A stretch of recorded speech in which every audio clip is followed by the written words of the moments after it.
You know that feeling, right? When the market feels like an unstoppable rocket ship, it's so easy to get swept up in all the excitement. But we have to ask the tough questions. What do today's super high prices actually mean for tomorrow's returns? All right, let's dive into this. We're going to use a fascinating paper that gives us a simple but really powerful tool to keep our expectations in check. So, picture this. It's the summer of 2025. We've just had a decade of absolutely fantastic returns, and optimism is through the roof. The big question on pretty much everyone's mind is a simple one. Can this amazing winning streak keep going? It's a totally natural feeling, but honestly, it can also be a really dangerous one for our portfolios. And you know, there's actually a name for this feeling. It's called recency bias. It's this well-known psychological trap where our brains just take what happened recently and assume it's going to happen forever. We see amazing returns, and we automatically start expecting more amazing returns. But as we're about to see, the market, well, it just doesn't work that way. So to fight this bias, we need to get back to basics. We've got to look under the hood and really understand the fundamental mechanics of what actually drives stock returns. It's not magic, it's just math. And luckily for us, it can be broken down into 3 core pieces. Think about it like this. First up, you've got the dividend yield. That's the cold, hard cash the company pays out directly to you. Simple enough. Second, you have earnings growth. This is the real engine of the whole thing, the business itself actually growing and getting more profitable. And third, you have the change in the PE ratio, and I like to call this the hype factor. It's all about how much other people are willing to pay for those earnings down the road.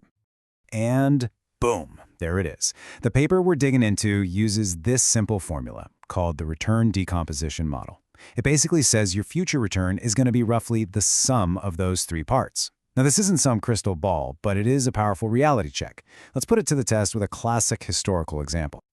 All right, let's hop in the time machine and go back to the end of 1999. The dot-com bubble was in full swing, everybody was euphoric, and it honestly felt like the good times would never, ever end. Sound a little familiar?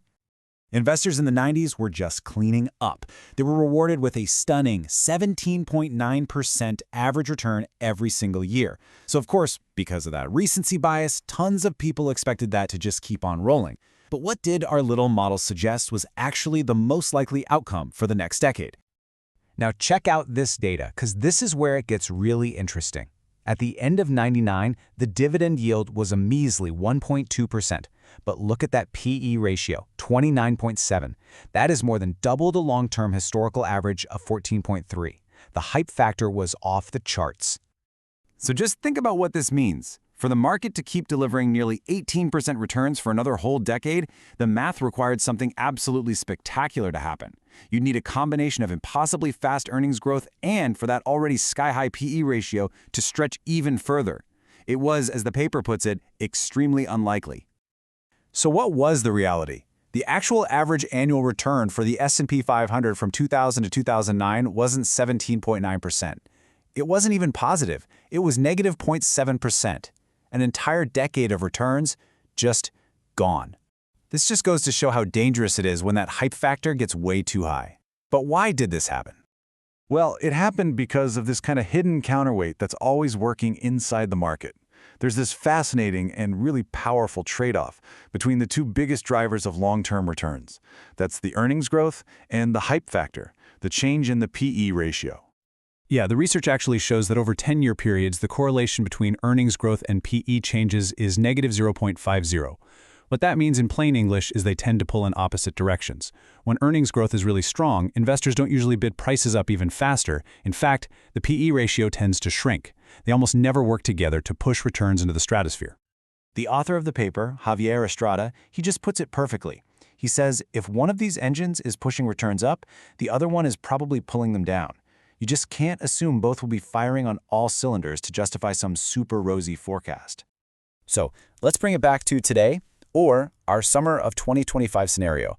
We can apply this exact same framework to what's happening right now to get a better handle on our own expectations for the next 10 years. Over the last decade, from 2015 to 2024, returns have been incredible, 13.3% per year. Just like in 1999, it feels great, right?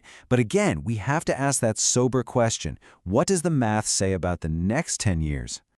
And wow, the picture looks almost eerily similar to 1999. We've got a low dividend yield of just 1.3%, and we have a PE ratio of 27, which is dramatically higher than the long-term average of 16. The hype factor, once again, is very, very high. So let's just run a simple common sense scenario. What if we don't assume some spectacular growth, or that the hype is going to expand forever?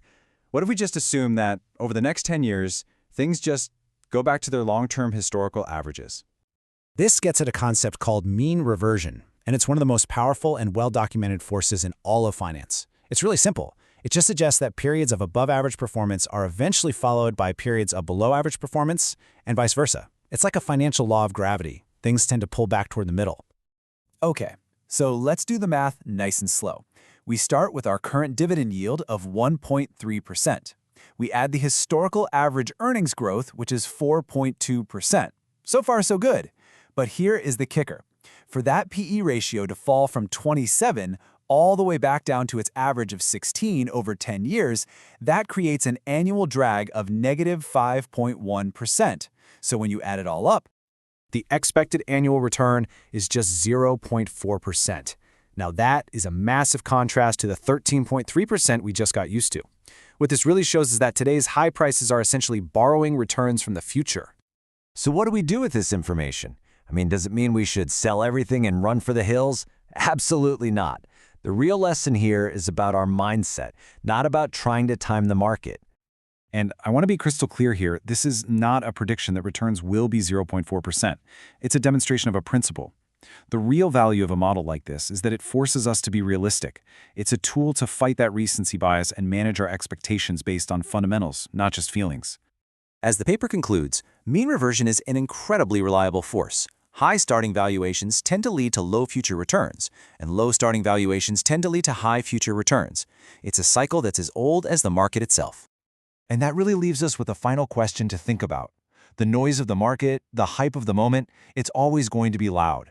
The real challenge for all of us is to make sure our long-term strategy is grounded in principles and data, and not just listening to the crowd.